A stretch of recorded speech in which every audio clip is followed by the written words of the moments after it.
بسم اللہ الرحمن الرحیم۔ مومنین اکرام، بی بی سی نیوز کی ایک رپورٹ جو کہ شیعہ نے حیدر کرار فقہ جعفریہ کے خلاف ایک مبینہ طور پہ کچھ شرپسندوں کی طرف سے اس بی بی سی نیوز کی اس مبینہ رپورٹ جو کہ انہوں نے ایک ویڈیو بنائی بغداد کاظمین عراق میں، اور اس میں یہ لفظ بھی انہوں نے استعمال کیے کہ مقدس مقامات پر کچھ ایسے غلط فعل ہو رہے ہیں کوئی جنسی لحاظ سے، متع کو بیس بنا کے انہوں نے گفتگو کی کہ نکاح متع کے نام پہ وہاں عورتوں کی جنسی ریپ اور وہاں خرید و فروخت اور ہو رہا ہے۔ اچھا، آخر پہ اسی جو بی بی سی نیوز کی رپورٹ ہے، اس کے آخر پہ آیت العظمیٰ قبلہ سید علی سیستانی صاحب کے دفتر سے انہوں نے کہا ہم نے رابطہ کیا۔ انہوں نے اس عورتوں کی خرید و فروخت جس میں کہ ایک مولانا ابا امامہ پہنے ہوئے وہ کہہ رہے ہیں کہ 9 سال کی لڑکی بھی مل جائے گی، اس کا کنوارا پن جو ہے وہ باقی رہے، اور کسی قسم کی غلیظ گفتگو، اور ایک اور صاحب کے ساتھ وہ ڈیل کر رہے ہیں عورتوں کی، اور ان کا یہ کہنا ہے کہ یہ کاظمین میں بغداد میں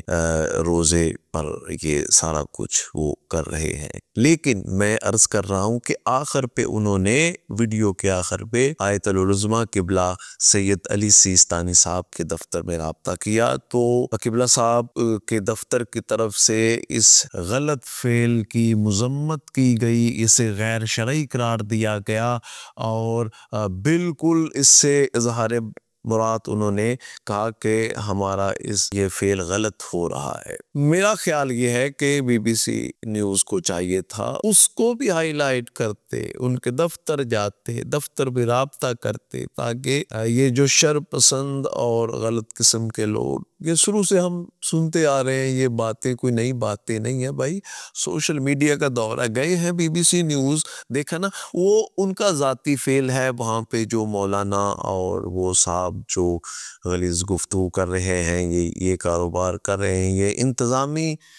معاملہ اسے کہہ سکتے ہیں، یا کچھ افراد کا ذاتی فعل ہو سکتا ہے۔ مذہب کیا کہتا ہے؟ میں عرض کر رہا ہوں کہ شروع سے نہیں سن رہے اس مذہب حقہ کو بدنام کرنے کے لیے فقہ جعفریہ کو، جی یہ شیعہ حضرات جو ہیں وہ شام غریبہ کی جو مجلس کرتے ہیں اس میں جو یہ اندھیرا کرتے ہیں نا شیعہ، تو وہ غلط کاریاں کرتے ہیں لڑکے لڑکیوں کے ساتھ وہ، لیکن آج تک سوشل میڈیا کا دور ہے، آج تک یہ بات ثابت ہوئی کہ آپ دیکھیں شام غریبہ کی کتنی مجالس ہوتی ہیں، کیا اس میں یہ بات ثابت ہو سکی کہ ایسا ہوتا ہے؟ اور پھر ملک ایران الحمدللہ شیعہ سٹیٹ ہے، وہاں پہ شیعہ حکومت ہے، آپ نے دیکھا شاہ ایران آج سے 50 سال پہلے وہاں کتنی غلط کاریاں اور کتنی معاملات غلط تھے۔ کیا جب آیت العظمیٰ قبلہ خمینی صاحب کا انقلاب آیا اس کے بعد وہاں کے حالات کیسے ہوئے؟ وہاں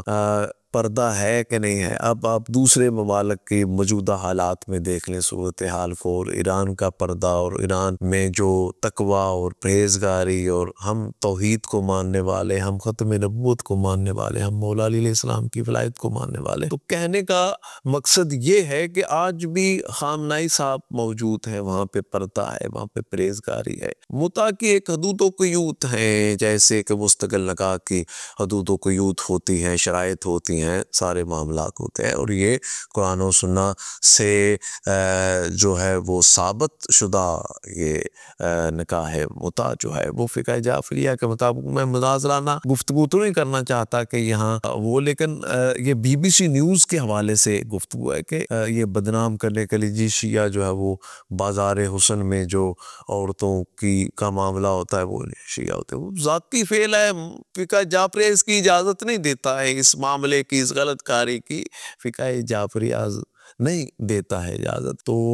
اس کی ہم بھی مذمت کریں گے، اور جو اس کو فقہ جعفریہ کو، مسلک حقہ کو بدنام کرنے کی ناکام اپنے تئیں کوشش کر رہے ہیں، انشاءاللہ ناکام رہیں گے، ہم انشاءاللہ تعالی عزاداری مظلوم کربلا کرتے آئے ہیں، کر رہے ہیں، اور انشاءاللہ تعالی کرتے رہیں گے۔ اللہ تعالی تمام عالم اسلام کی حفاظت فرمائے۔